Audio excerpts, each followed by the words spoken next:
Hello, everyone, and welcome to a new Tribe Under 10, where we interview experts to explore one of our following 5 content areas: health, wealth, work, lifestyle, and relationships. In this episode, we'll be anchoring the discussion around the important topic of relationships, particularly aging relationships, aging parents, aged care, us aging, dementia, and more. Today, I am so delighted to welcome Professor June Andrews to the show. And June is an internationally recognised expert on dementia and Alzheimer's, how to avoid it and what to do about it. She works as a coach and a supporter for families affected by dementia and has advised governments, informed policy and strategy, worked with businesses and individuals, all about how to improve dementia care and how to support older people and their family. June Andrews, a very warm welcome to This Age. Thank you. It's lovely to be here. June, welcome. Dementia is a huge subject. So much so in my life. My mom's been diagnosed with Alzheimer's, and we're learning. We're learning a lot. So I'm so excited to have this opportunity to chat with you. So in considering a starting point and knowing how this tribe of this age likes to learn, likes to soak up things like sponges, why don't we start with one question? What should we be aware of that will make us wiser? Well, I have to start by saying I'm so sorry that you're affected in your family, but very many of the people watching this will also be affected by dementia in someone in their family. And I think one of the things, particularly in this area, to think about is the fact that dementia affects women more than it affects men. That's because we're more likely to have dementia, we're more likely to be carers, and we're more likely to be working in the professions that support people with dementia. So it is a women's issue, and that's something that we all need to be thinking about, both for ourselves and for our daughters coming through. June, what are some of the early signals and what can we do that we might not have considered? Well, the early signals of dementia are actually very subtle. Most people think of it as a memory problem, and as we get older, if you ever have a slip of memory, you start to think, maybe I've got dementia. But families of people who are affected say there were subtle changes for years before there was ever a diagnosis. And looking back, those changes aren't just about memory, they're about not being able to do things the way you used to, not being able to follow conversation, maybe losing your words, not being able to cope with life, not being able to manage your money. So the sorts of signs are very subtle, at first only noticed by families, and they're much more than just a memory problem. June, that resonates so much, especially with my mom's diagnosis. After she was diagnosed, and they described some of those life issues. We all thought, oh, we saw that a little bit earlier on. Oh, we did notice that. Thank you. Thank you for that. And I suppose my next question, which is one that the tribe probably considers a great deal, which is there anything that we could be doing to limit our chances of dementia? There are some things that you can do in everyday life that really do make a difference. What's good for your heart is good for your head. So anything you're doing for your cardiac health, like keeping the right weight, making sure you have a good diet, making sure you take exercise, these will reduce the chance of having dementia.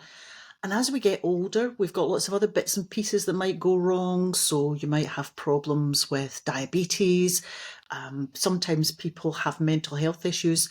When you have those kind of problems, follow your doctor's advice and take the medication, because it's well known that there's an association between diabetes and between people having depression and the onset of dementia. So there's a whole list of things that you can do that make a difference. And it's important to find out about those things and get them into your life as soon as possible, because it's never too late to start those lifestyle changes. And when you talk about sort of being active and productive, I mean, you're probably one of the most active, productive women that I know. What advice would you pass on about how to stay vibrant? And I know that you're always focused on your learning and your progress and your focus. Mm. Well, I retired from my full-time job as a university professor at the age of 60, and the first thing I did was go back to university as an undergraduate. I tell you, it was funny sitting in classes with all these children. I wanted to bring them all home with me and feed them. But sitting with really smart undergraduates doing a law degree taxed my brain to the full. And I enjoyed their intelligence and their liveliness. And I think it really wakened me up. If in any way I was getting tired around the time of retirement, that was spruced me up, because it was their company, it was their intelligence, their questions.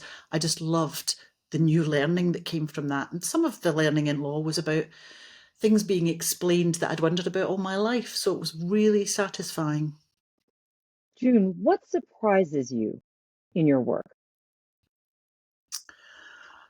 One of the things I find really surprising is the extent to which people are unaware of the burden of caring that falls on many women in our society.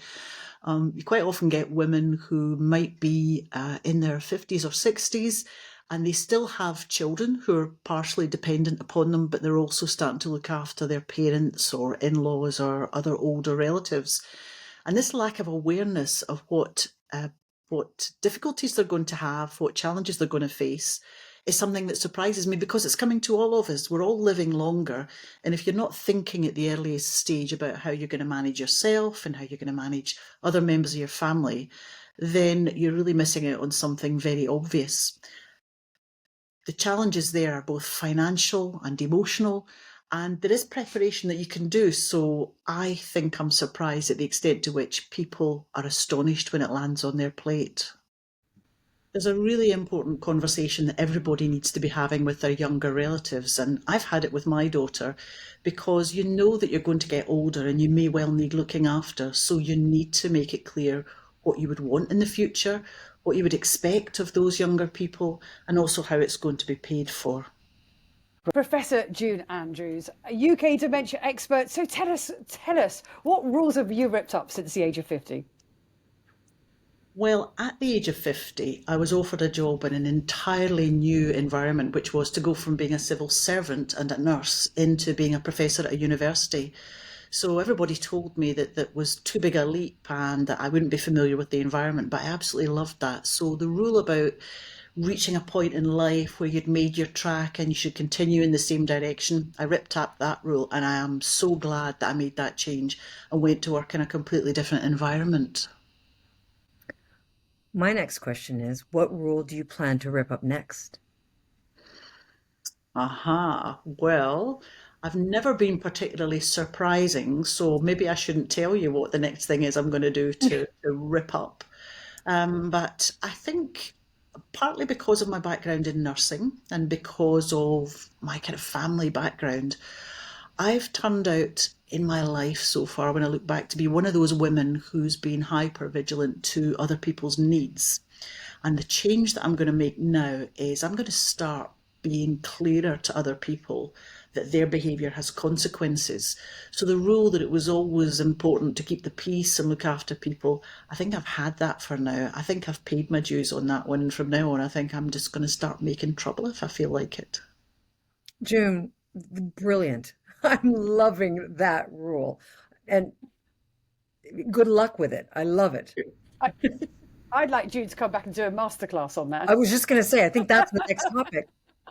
Well, the core of the masterclass would be that if you reach the age I'm at, which is my next big birthday will be 70, and I have a pension, so nobody can dismiss me from my employment, and have an attitude, so nobody has to try and shape me. So I'm just determined to have fun from now on. Love it. It's the beauty of getting older. It's the beauty of getting older.